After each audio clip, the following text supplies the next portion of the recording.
So my dear students, today we shall discuss about lens makers formula. नाम से ही लग रहा है कि इसका यूज क्या करने के लिए होता है, लेंस डिजाइन करने के लिए। तो generally uh lens maker formula relate between uh relation between focal length, material of the lens यानी refractive index and radius of curvature of that particular lens, उनके बीच का ये रिलेशन बताता है। तो चलिए लेंस मेकर्स फार्मूले को डिराइव करते हैं। एक तो एब इनिशियो मेथड है, बड़ा लंबा चला है, वही बहुत ही सिंपल मेथड है जो आपने अभी पढ़ा था स्फेरिकल सरफेसेस से किस तरीके से रिफ्रैक्शन होता है, और उससे हमने एक रिलेशन भी निकाल रखा था कि अगर जो आपका पार्टिकल है या जो ऑब्जेक्ट है वो रेयर मीडियम में रखा हो या डेंसर मीडियम में रखा हो, तो इमेज डिस्टेंस, ऑब्जेक्ट डिस्टेंस और रिफ्रैक्टिव इंडेक्सेस के बीच क्या रिलेशन है, उसकी हेल्प लेके हम लेंस मेकर फार्मूला को डिराइव करेंगे। यूज क्या होता है लेंस मेकर फार्मूला का, आपको बता दिया। Why it is known as lens maker formula? Because lens maker formula is used to design the lens of a desire focal length. ठीक है, तो चलिए देखते हैं। इसको समझना बहुत ही आसान है, बस ध्यान आपको ये देना है। एक लेंस में एक्चुअली दो रिफ्रैक्टिंग सरफेसेस हैं। एक का नाम है, इसको मान लीजिए इसका नाम है x dash, and this is p1 and this is p2। ठीक है, and here this is optical centre ले लीजिए। तो अगर this is the principal axis आपने मान लिया, ठीक है, let the object is situated here somewhere here, तो आप क्या लिखोगे? let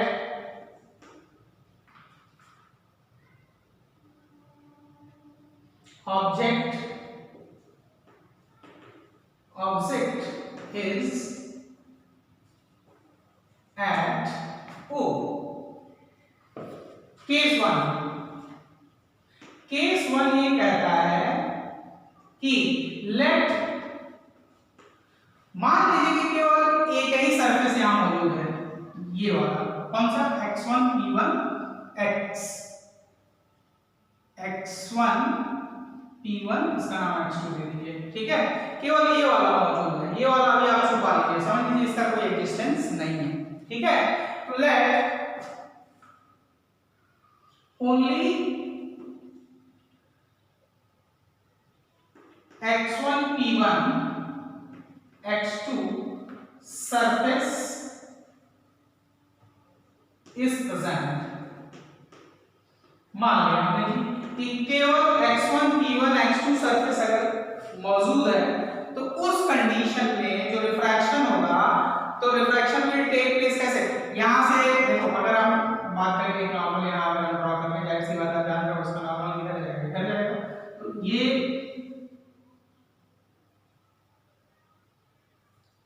इसका नॉर्मल ऐसा जाएगा, तो ये हो गया एंगल ऑफ इंसिडेंस जी, और इसमें कोई दिक्कत नहीं है। अब क्या होगा कि ये कहां से कहां रिफ्रैक्शन हो रहा है? μ1 है, और ये मटेरियल जो है वो μ2 है। यहां गिवन आप लिख सकते हैं पहले कि μ1 क्योंकि एयर है, तो आप जान रहे हो कि एयर इज रेयर मीडियम, तो यहां μ1 जो होगा लेस देन होगा μ2, यानी μ2 डेंसर मीडियम है। तो now refraction is taking place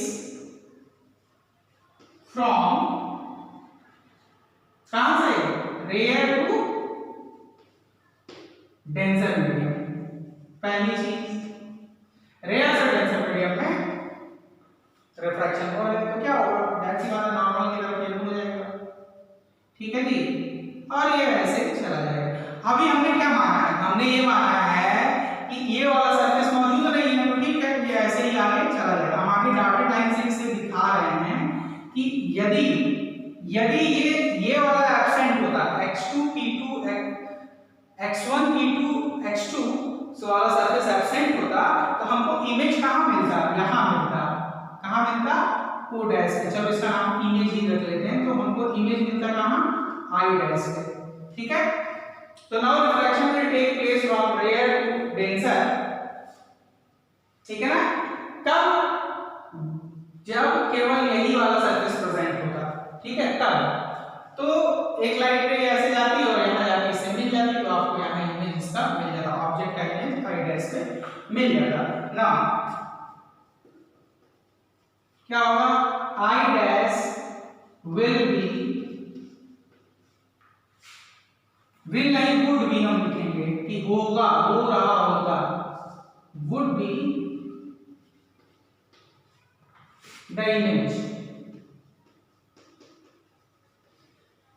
हाँ ठीक है, इसका मतलब ये हुआ कि ऑब्जेक्ट डिस्टेंस यहाँ आप क्या लिखोगे, लेट पी, जो आपका P1 आई है, अब P1 ओम जो है वो कितना है, P1 ओम या ये वैल्यू जो है आपके पास कितनी आती है, U आती, object distance and here again P1 I dash, P1 I dash होगा वो क्या होगा, इमेज होगा, इमेज डिस्टेंस होगा, ये हो जाएगा। अच्छा ये भी आप जानते हो कि ये नेगेटिव साइन के साथ हमें कंसीडर करना होगा, ये सारी चीजें। अच्छा जी चलिए, इसका रेडियस ऑफ कर्वेचर हम मान लेते हैं R1, मतलब पहले वाले सरफेस का, और इसका रेडियस ऑफ कर्वेचर जो है वो हम क्या मानेंगे, R1।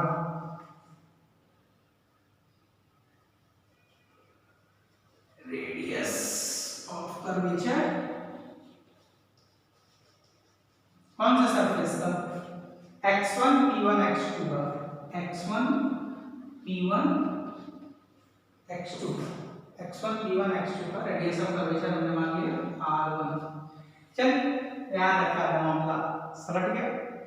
अब आप ये जानते हो कि since the refraction is taking from rare medium to denser medium and u v and radius of curvature is already given, तो जब ये वैल्यूज हम पुट करेंगे, हमें मालूम है, हमने सीखा था कल कि इस कंडीशन में जब हम फार्मूला लगाएंगे तो हमको ये मालूम है रेयर से डेंसर में होगा, तो इसका मतलब क्या होगा, mu2 minus mu1, और रेडियस ऑफ कर्वेचर है हमारा R1 इज इक्वल टू, है रेयर से डेंसर मीडियम में हो रहा होता है तो उस समय हम mu2 अपॉन v, तो यहाँ v क्या है, v डैश है, लिख दिया हमने, माइनस mu1 अपॉन u, है जी। यहाँ हम साइन कंसीडर नहीं कर रहे हैं क्योंकि ऑलरेडी वो साइन पहले से हमने कंसीडर कर रखा था, तो ये चीज हो गई हमको पहले। दिस इज आवर इक्वेशन 1, ये हमारा इक्वेशन नंबर 1 है। अच्छा चलिए यहाँ तक तो हम पहुंच गए। अब आते हैं सत्य की तरफ। सत्य कहीं छुपा हुआ है, उसको ढूंढ लेते हैं। सत्य तो यही है भैया कि आपने शुरू में ही कहा था कि हमने माना कि अगर यही केवल सरफेस होता तो इमेज यहाँ बनता, लेकिन अब देख तो आप ये रहा ना कि यही सरफेस थोड़ा ही है, एक लेंस में दो रिफ्रैक्टिंग सरफेसेस है, तो ये भी तो मौजूद है। तो जब ये भी मौजूद है तो एक रिफ्रैक्शन इससे भी होगा, समझ रहे हैं कि नहीं, एक रिफ्रैक्शन इससे भी होगा और इससे जो रिफ्रैक्शन होगा उसकी वजह से आपका फाइनल इमेज कहां बनेगा, कहीं और बनेगा, उसको हम लोग देख लेते हैं। चलिए ना अगला स्टेप, ये आपका स्टेप 2 होगा, केस 1 है, ये केस 2। अब देखिए केस की बजाय आप चलिए स्टेप लिख लीजिए, स्टेप 2, ये आपका स्टेप 1। तो स्टेप 2 ये कहेगा सिंस रिफ्रैक्टिंग सरफेस, रिफ्रैक्टिंग, ये रिफ्रैक्टिंग समझ जाइएगा, refracting surface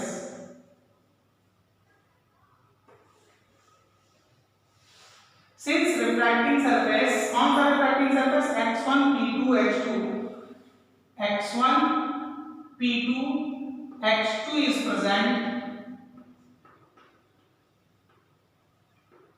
present. Hence, another refraction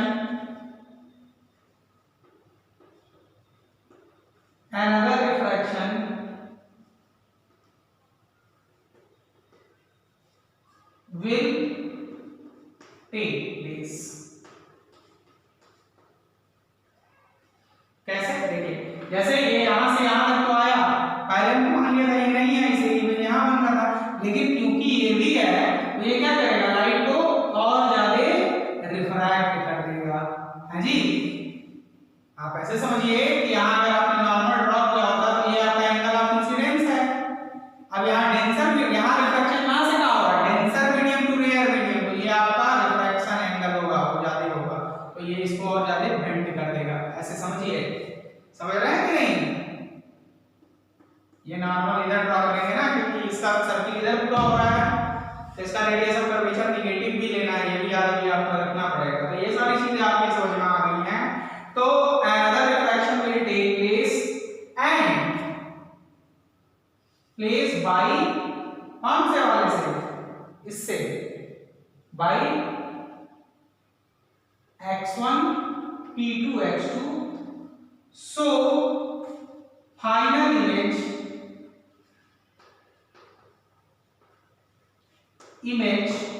will form, final image क्या बनेगा, since final image will form at, इसका नाम दे दीजिए I बनेगा at I। ठीक, यहां तक हो गया।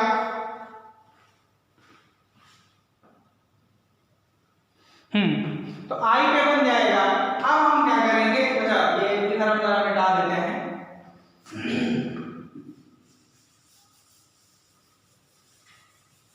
अब आप देखिए, I की इमेज आपकी बन गई। अब जो मामला है वो ये है कि यहां रिफ्रैक्शन कहां से पास हो रहा है, यहां जो रिफ्रैक्शन हो रहा है देखो डेंसर से रेयर मीडियम में हो रहा है। हियर रिफ्रैक्शन, ये इंपॉर्टेंट है, यही चीज आपको बहुत ध्यान से लिखनी पड़ेगी। हियर रिफ्रैक्शन इज, देखो कहां से हो रहा है, ये आप इसके लिए इंसिडेंट लाइट है, कहां है, डेंसर में, और डेंसर से कहां गया, रेयर में।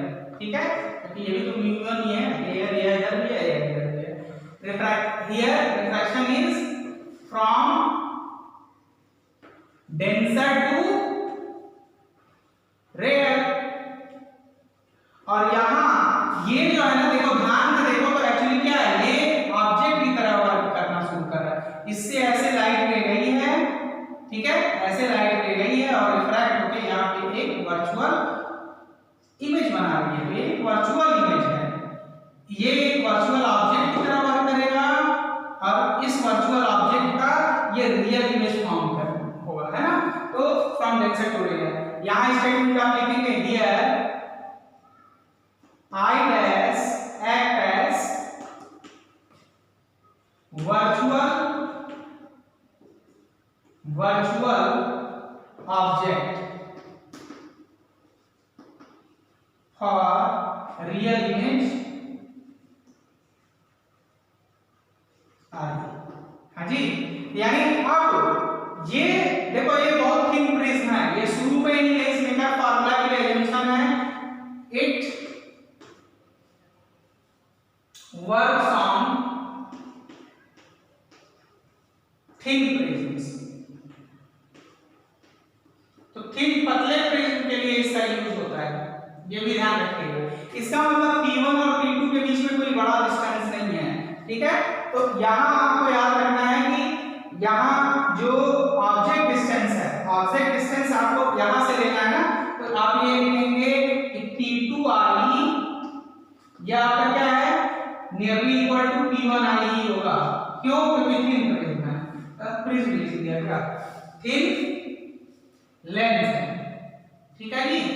तो ये क्या होगा, लेंस, थिन लेंस, यहां रीजन लिख देंगे, थिन लेंस।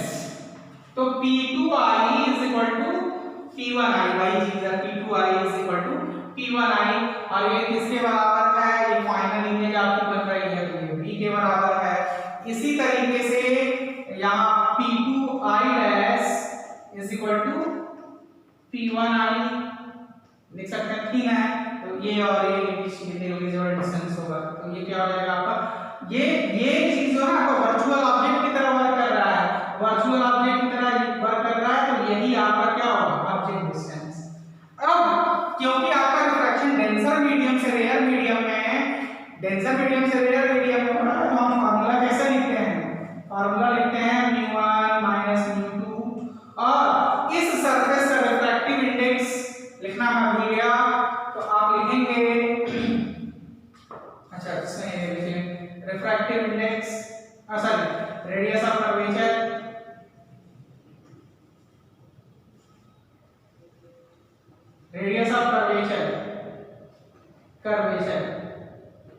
फॉर क्या नाम था, x1 p2 x2, इस सरफेस के लिए x1 p2 x2, इसके लिए लिख लीजिए R2,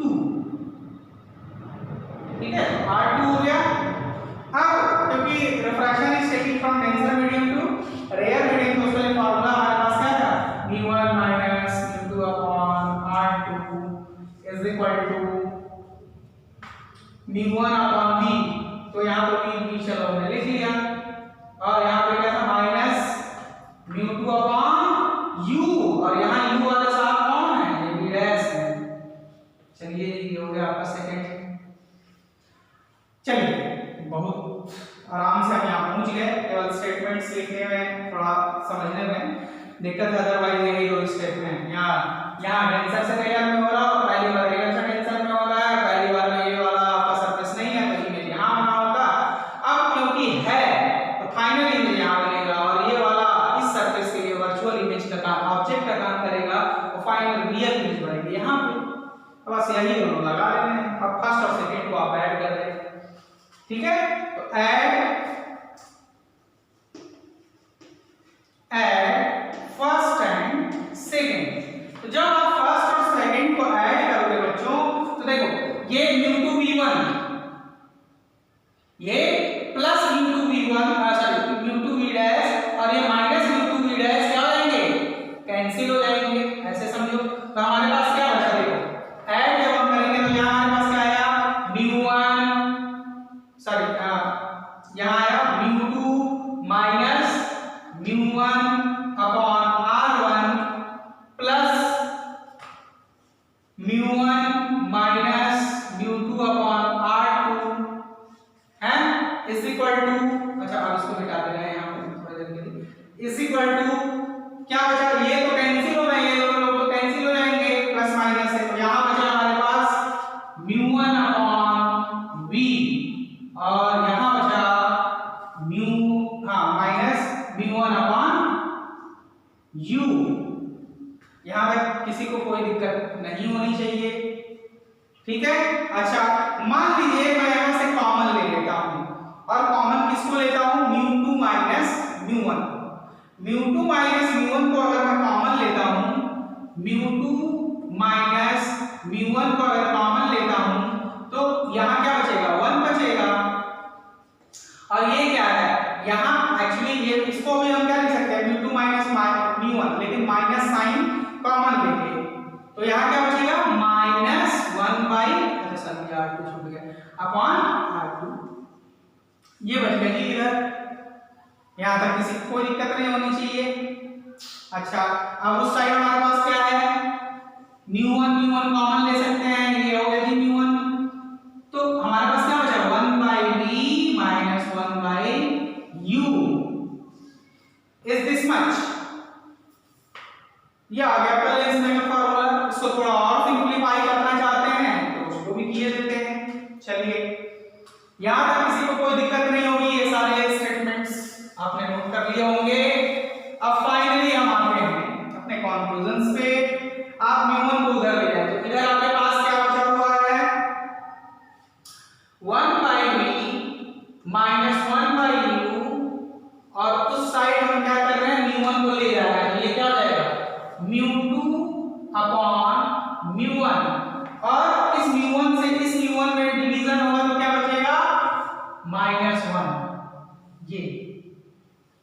ये बच जाएगा और क्या बचेगा ब्रैकेट में 1/r1 minus 1/r2।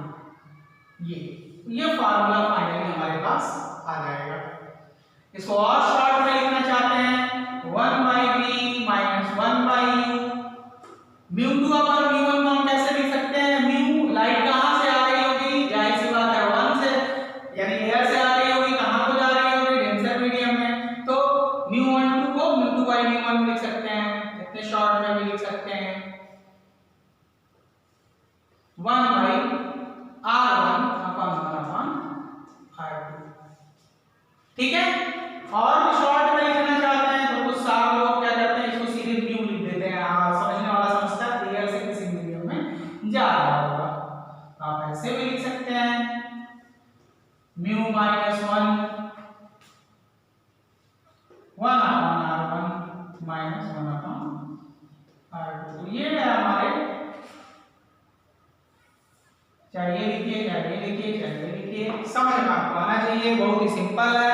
1/v minus 1/u, ये आप लेंस के लिए तो जानते ही हैं।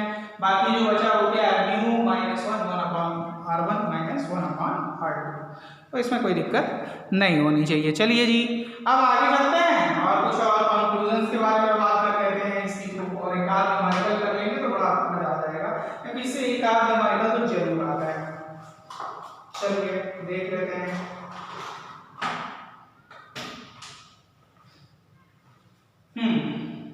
अब इधर हम निकालते हैं।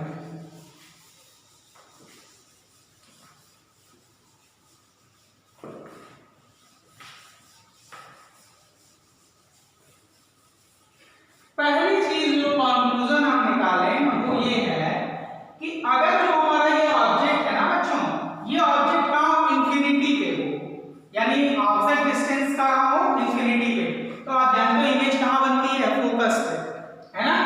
When object is at infinity,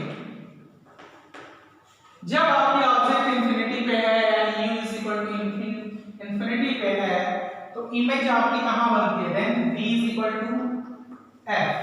तो ये वैल्यू अब यहां रख दीजिए। थर्ड, नाउ फ्रॉम थर्ड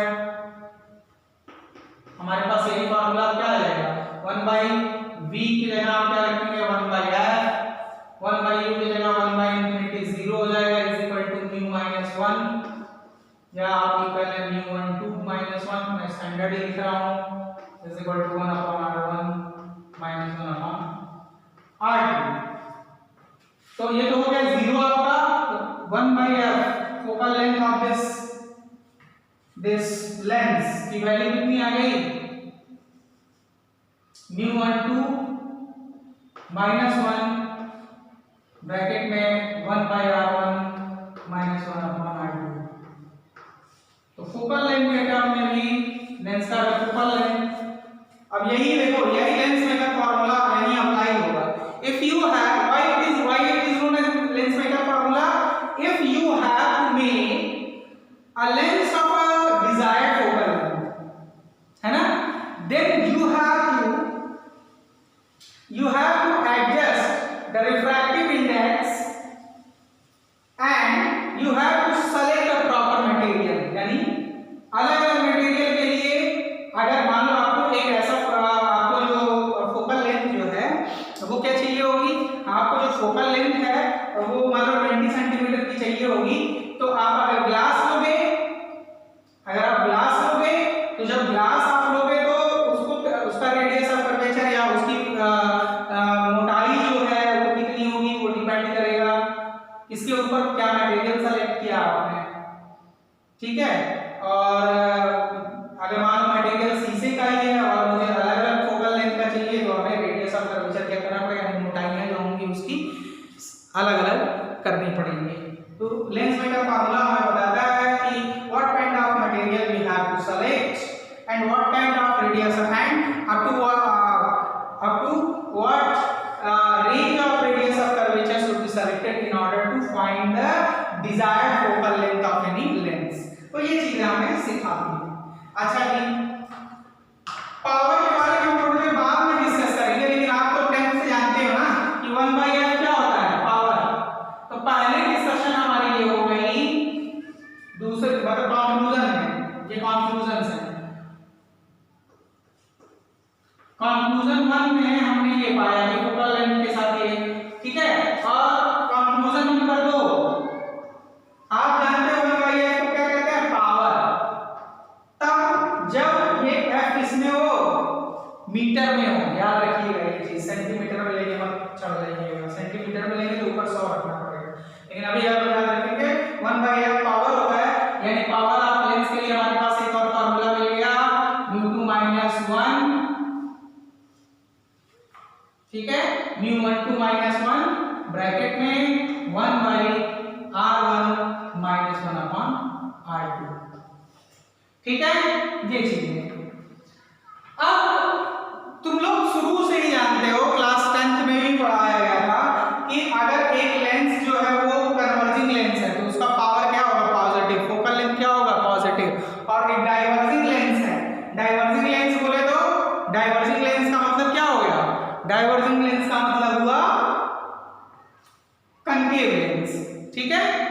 तो उसका जो पावर होगा या फोकल लेंथ वो नेगेटिव होता है जी, ये चीजें आपको याद रखनी चाहिए। तो एक कन्वेक्स लेंस को कन्वर्जिंग बोलते हैं क्योंकि लाइट रेस को कन्वर्ज करता है, एक कनकेव लेंस को डाइवर्जिंग लेंस कहते हैं क्योंकि लाइट को क्या करता है, डाइवर्ज करता है, फैलाता है। तो डाइवर्जिंग नेगेटिव और कन्वर्जिंग पॉजिटिव, ठीक है, डाइवर्जिंग नेगेटिव, कन्वर्जिंग पॉजिटिव, ये याद रखना है। इसी से आपका पावर भी निकल जाएगा। यानी कन्वेक्स लेंस है, कन्वेक्स लेंस कैसा लेंस होता है, कन्वर्जिंग, कन्वेक्स, कन्वर्जिंग, तो कन्वेक्स का साइन क्या होगा, फोकल लेंथ का पॉजिटिव। और डाइवर्जिंग, डाइवर्जिंग क्या करता है, फैलाता है, फैलाता है, उसका पावर या फोकल लेंथ क्या होगा, नेगेटिव होगा। ये सारी चीजें याद रखिएगा। उससे पहले हम लोग एक एप्लीकेशन करेंगे सीबीएसई में आए हुए जैसे प्रीवियस ईयर का क्वेश्चन, ताकि आप जान सके कि क्वेश्चंस कैसे आते हैं। लेंस मेकर फॉर्मूला का नाम हुआ,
एक क्वेश्चन मैं खुद दे रहा हूं, if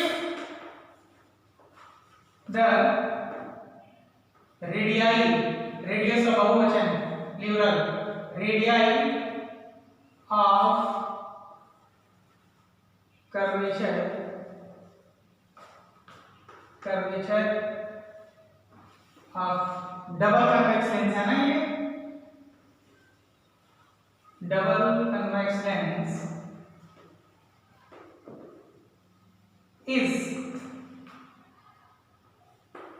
10 centimeter and 12 centimeter respectively,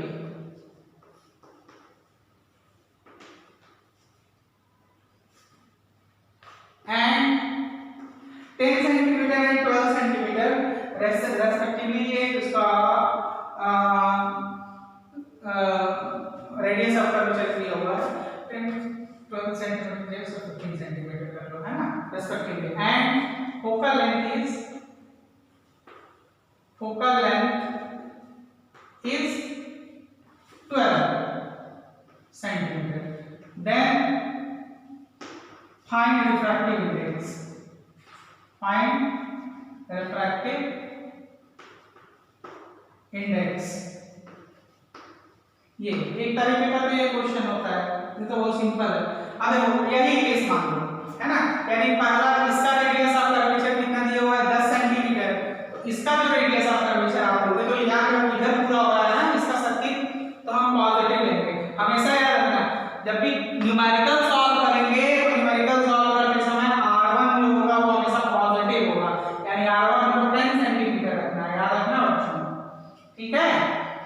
और जबकि वही R2 का सर्किल देखो किधर पूरा होगा, इधर, जब इधर पूरा होगा तो जाहिर सी बात है इसका सेंटर किधर आएगा, इधर लाइट इधर जाएगी, इधर डिस्टेंस R2 हमेशा नेगेटिव लेते हैं, तो इसको हम क्या लेंगे -15 सेंटीमीटर। फिर मैं बता रहा हूं R1 पॉजिटिव लेते हैं, R2 नेगेटिव लेते हैं, क्योंकि इसका रेडियस ऑफ कर्वेचर इधर पूरा हो रहा है। कान खोल के ध्यान से सुनिए, तो आता हुआ क्वेश्चन की फार्मूले को लेके चार्ट नहीं पाएंगे, आंसर नहीं आने वाला है। हाँ जी, उसके बाद फोकल लेंथ की भी बात कर रहे हैं, इन्होंने कहा भाई साहब फोकल लेंथ आप 12 सेंटीमीटर रख लीजिए, रख लिया जी हमने, हाँ जी, और पॉजिटिव ही रखेंगे क्योंकि ये क्या है कन्वेक्स है, बाई कन्वेक्स इन्होंने दिया है, और वैल्यू रख लीजिए। फार्मूला आपके पास क्या था, आपके पास फार्मूला था 1/f = μ12 -